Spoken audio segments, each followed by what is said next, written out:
Welcome to Fayetteville Public Library. We were inspired by the YouTube show Hot Ones by First We Feast to interview library staff members as they eat increasingly spicy hot wings. Woo! Ooh, yeah. Yes, this is a hot one. Join Joel the librarian outside our teaching kitchen, where Chef Matt has prepared delicious and spicy chicken wings, perfect for a sizzling interview. This is Just Wingin' It. Hot wings with Kyri, yes.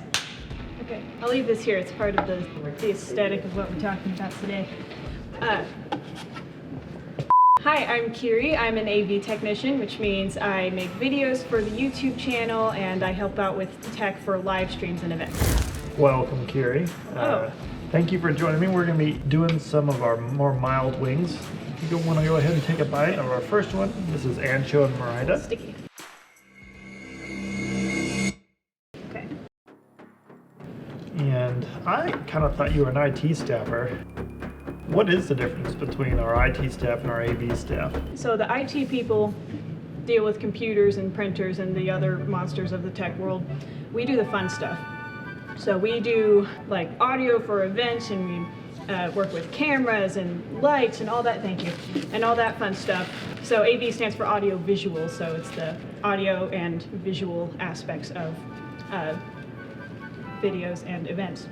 That's spicy. I'm kind of a lightweight when it comes to spicy stuff, so. Well, good thing you chose the mild. Mm-hmm. That was intentional, yes. So AV does programs like this. Yes. So our next sauce is going to be the nugget honey. This is a honey-based sauce.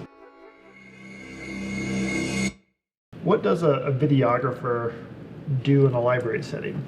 Like how is your job different because you're in a public library? This is good so far. Okay.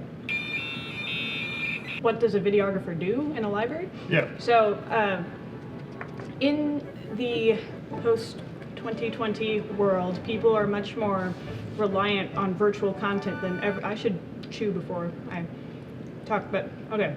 So in the post-2020 world, people are much more reliant on virtual content than ever before, really. And having these videos and virtual events and live streams and things like that available on the internet for people who maybe still can't leave their houses or just don't have a way of getting here really makes our services more accessible to everyone.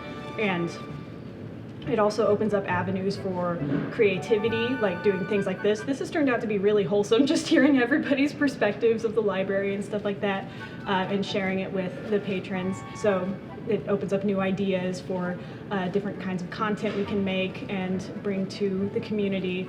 And we also have a reach that expands beyond just Fayetteville.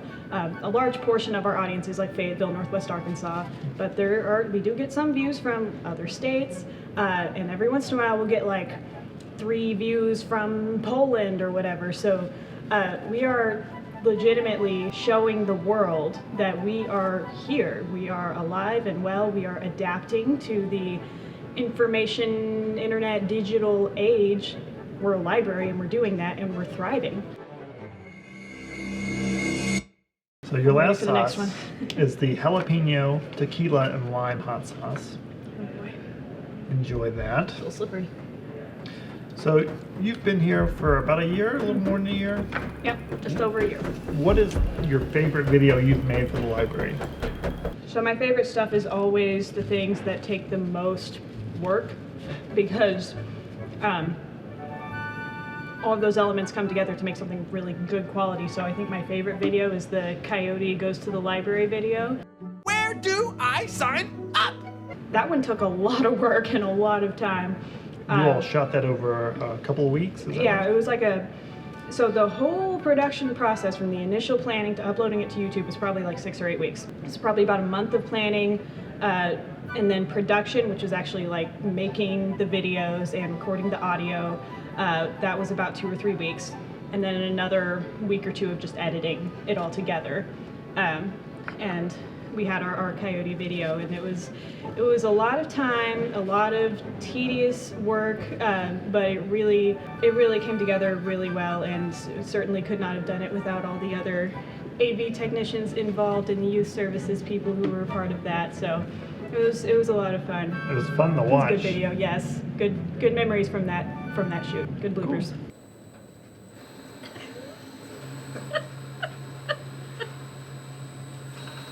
Well, thank you for joining me and Yes, taking thank some you time to. for letting me help out with this and produce this. This is fun. Yeah. Having fun so far. All right, who's next? Mr. IT, take one. Hi, I'm Chris Moody. I'm the Director of IT, AV, and Innovation at the Fayetteville Public Library. Our department, we handle all of the technology at the library. Everything from the computers you use, technology you may check out, online resources, the Center for Innovation, and all of the audiovisual technology that you experience when you come to concerts. Well, Chris, thanks for joining me. Thanks, Joel. I'm We glad are- to be here. Yeah, we're going to be eating some hot vegan wings. Yum. We're going to start you off with red habanero and black coffee hot sauce. That sounds spicy.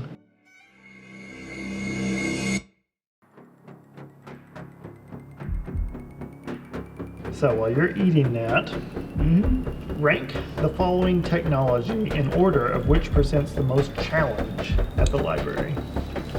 And that would be like computers, printers, or like the audio stuff that we have, like concerts. TVs. TVs. Rank the technology in order of most difficult? Yeah. How much I hate them? Well, number one, printers. Printers are the bane of all IT systems. They're just prone to have issues. Beyond that, probably computers, because there's so many more issues that go wrong. With an audiovisual system, there's only so much that can go wrong with it. Sure. Am I supposed to eat the whole thing? You don't have to. It's if you want to. Was that It was- tasty enough that you would like another bite? Mm-hmm. So the second one you're going to have is the Tiki Hot Masala by High Desert Sauce Company. Now, how long have you been at the library? For quite a while, yes? Yes, I've been here since 2008. Okay. So in that time, what is your favorite library memory? My favorite library memory. That. Yeah, you can go ahead and Oh. enjoy that second wing. Okay, I will enjoy. All right, while I think about my favorite library memory. Is there any programs that were especially fun or enjoyable? People you got to meet maybe you would not have been able to meet outside the library, or just something that you just really enjoy doing? Talking with Ed. Ed Bagley Jr.? Ed Begley Jr. Yes, he was a hero. He is a hero of mine. It's not gone. But that program was really, really awesome. These are getting warmer. that they are designed to do so. That's good. I like that. Ed, he still had his show on Living with Ed, and he was out promoting that, and it was really cool to hear him talk and get to meet one of your real life heroes. So you did get to meet and interact with him? Yes, yeah, we got to hang out for a few minutes. Sure. So it was fun. Your last sauce is the headless horseradish sauce. This does have ghost pepper in it, Oh, good. so this is good. I was This is- hoping there Well, would be something. mark that off. So you can go ahead and enjoy that. I'm looking forward to it. So, like all the other folks working in the library, and especially administration, you've been very involved with shepherding this whole expansion process, adding a lot of new technology for patrons as well as for staff to use. So, now that we're getting used to all this new technology, Yes. where do you see us going next? What would you like to add to the library if you were given an unlimited budget, and no real restrictions? That is a tough question. We're sort of adding some of the things that we didn't get to do the first round. So one of the things that I really wanted to add, woodworking shop, a metalworking shop, more of kind of the industrial style tools. We did the Center for Innovation and that level of programming. Wow, that's hot. But yeah, if I had an unlimited budget, I would add in those things now. We're planning to kind of ramp those up, maybe adding those as part of the facility shop, but I'm not sure how the programming is going to look as far as that is concerned. And don't know what I would add. I think I'm going to cry. Because of the sauce, not because you're moved to tears. Well, the library obviously moves me to tears, but the ghost pepper is really, really. Now, how did you enjoy the vegan wings? These are kind These of are- they fava were good. beans are in there. Yeah. The flavor of the wings is masked by the heat, so it's Well, hard to say Right. exactly what they taste like. Fire. I feel a strong sense of burning. And these are medium. So These are medium, yes. I'm really, really looking forward to seeing the video of those that eat the hot ones. Mrs. CFI, take one. Hi, I'm Melissa, and I'm the manager for the Center for Innovation. My job consists of operating and making sure that the Center for Innovation and all of its amazing equipment and tools are doing what they're supposed to be doing. Thank you for joining me. Yeah. You are going to be eating the hottest of our hot wings. Yeah. You may notice Melissa's wearing gloves for that reason. You've got milk here, so let's go ahead and get started. Your first one is called Love Burns. It's from a hot sauce company called Hotter Than Ill. All right. I like a good pun. So, what do you say if someone were to say to you, Melissa, why does the library need a VR studio or any of the other technology that you have in the Center for Innovation? That's spicy. You know what? There it is. I would say that that's a much better question than aren't libraries all gone and out of commission and not a modern society need. So yeah, rather than be asking why we need things like this, that's the thing is libraries have always been about access, whether it was access to information or resources or tools or knowledge. That's at least how I've approached public libraries. Yeah, what they say is true. It is hard to talk when your mouth is on fire. So as technologies are evolving and as the world is kind of gearing toward digital world, I mean, we're there. I think that public libraries are kind of filling that void in digital literacy. And digital literacy can mean different things, whether it's navigating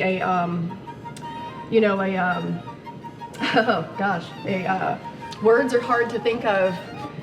What's the word I'm looking for? A fake news society, whether it's digital literacy skills like that helping us. Post-truth. Yes, a post-truth society, or whether it's navigating the newest technology that you're going to need for a job, or in the case of the Center for Innovation, if you're looking for a reskilling opportunity, things are becoming automated, the world is changing. Maybe you're looking for a more hands-on job, come to our simulation lab and learn how to do a new skill. And that goes for our fabrication lab, our VR studio. VR has many different possibilities and realms of opportunity, whether that's 3D design, that we can take 3D design from the VR world and translate that into a 3D object, or whether it's again learning how to operate in a very dangerous career in a very safe virtual environment before you put out there in the real world. It all kind of comes full circle with technology. It's preparing us for everything. How you feeling? I'm feeling pretty good. Okay.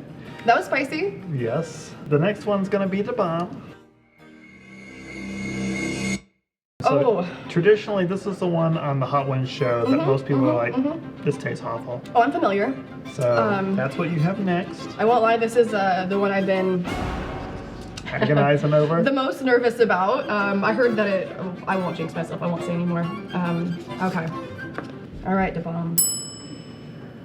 There's a lot on here. Oh my goodness.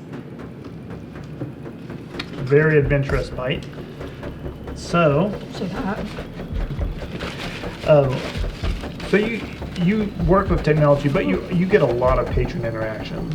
And I was wondering, what is the most satisfying part for you about helping patrons? Oh my God. Easy. Watching them go from 100% complete novice to creating something is what it's all about. Or it's that person who's come into the simulation lab and they've said, I've come in here a few times, I've putted around on the forklift simulator, and it helped me get a job. It's those interactions where you see people becoming the best versions of themselves at the library, as cheesy as that sounds, but I've been doing this for a long time, and that's what it's You know, that's what I like to see. I like to see the library making impact, and I like people to share that with us. So you're new to the Fayetteville Public Library. How long have you worked in libraries? That's catching up to me. This will be almost 18 years, I think. Yeah, it was one of those things I started in high school, so it's followed me my entire adult life. In a Very good way. cool. Yeah. So your next sauce is Scorpion Disco, and it is from the Karma Sauce Company. Oh my goodness. Okay. You're doing great. Whew. Again, there. A lot of sauce on that wing. These are generous portions of Wait, the sauce. There's like no good way to really. I'm gonna kind of move some sauce around a little. you're still getting it. And you don't have to clean it, so there you go. That one tastes really bad. Yeah. Ooh.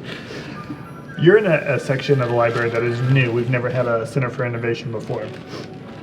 And everything you're working with is something new, but what would you, if you had the ability to add even more to a space that's brand new, what would you add to the Center for Innovation? This is silly. Exterior walls. It would make ventilation a lot easier, but we're working pretty well with what we have. 2, some sort of injection molding setup. So we can recycle plastics and be a more sustainable system in the Center for Innovation. We have a lot of plastic waste down there. Sure. Not just in the Center for Innovation, just in the world in general. So the idea behind maybe doing like a community-wide creek or river cleanup and coming back with some of the plastics that we've collected and Very turning cool. them into things is something I've thought a lot about. And then with my background in outreach, a mobile maker lab would be absolutely amazing to add to our Center for Innovation collection and our community engagement collection. Being able to reach people where they're at, out in the community, and deliver them, again, right to where they're at, deliver them information and tools and resources and knowledge that they can then turn into something more powerful or more awesome. Words are hard. That one's really hot and that one creeps up on you. And then of course, just a general larger, more comprehensive fabrication lab. We only have so much space in our Center for Innovation for our fabrication and robotics lab, which is amazing as is, but if we could have a full woodworking space and metal cutting tools and welding and all that kind of stuff really to take that next step into fabricating, that'd be pretty cool. You are handling this Whew. very, very well. Thanks. Very impressed. Thank you. Yes, I need that. Thank you. You have She's one. my friend. You have one left. Oh, okay. Let me clean up my face. How are you doing? Yeah. Okay. Yeah. I'm gonna dab my eyes. Very Very, very carefully, yeah. carefully. Very careful I did not with that. touch this part of the paper towel. You have one left. And I have one more. I've been looking most forward to this one. This is the Last Dab Hollow. So this is traditionally the last one that they do, and they always like dab a little bit more of it. That's why it's called the Last Dab. We're not gonna do that. We don't have enough.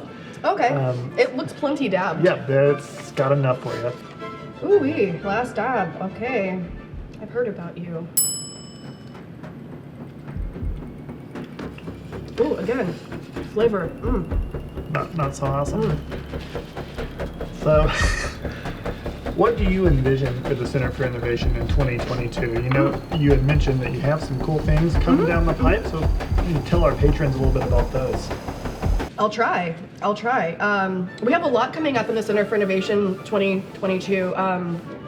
Getting started during a strange time, during COVID and all of that kind of stuff has actually given us a lot of time to reflect and learn more about the needs of the community and hear from local business owners, local workforce development organizations and things like that, learning more of like, what do we need in the community, where are our gaps, and how can we fill those gaps in the Center for Innovation. So with that being said, we're gonna be offering a workforce development program, utilizing our simulation lab, kind of creating some sort of program from simulation to real life work opportunities. We'll be creating foundations courses, so photography 101, podcasting 101. We already offer our video and audio classes, but we'll be offering 2D and 3D design classes as well in our fabrication robotics lab. We'll be inviting members of our community to come in and teach various master level classes. People from the university have been reaching out for some VR classes we might want to teach and things like that. I definitely have a lot more things to say about that, but it's really hard when you can't think. More programs are coming, more opportunities for learning and engaging in the Center for Innovation, and more community partnerships, and more learning and discovery and innovating. One last follow-up question on that. Do you have any plans not to take the equipment out, but to go into the community to do presentations on what we offer here? Absolutely, that's a great question. I was just at a workforce development conference this morning up in Springdale, and things like that. We plan on being a presence within the workforce development community. We plan on being a presence through our local makerspace, our vacation lab community. And then the library community as a whole, I am the manager for the Center for Innovation, but I'm also a librarian. First and foremost, I'd like to say, I am a librarian. So going to the public library conferences, sharing what we're doing with the fellow library community, and talking about differences that it's made in our community. But yeah, I'll be getting out there. You'll be seeing a lot more of me in 2022. We'll be doing conferences, local organizations, and information sessions all over the place. Sounds great. Yeah. Thank you, Melissa, very much. Oh, you're welcome. Oh, great.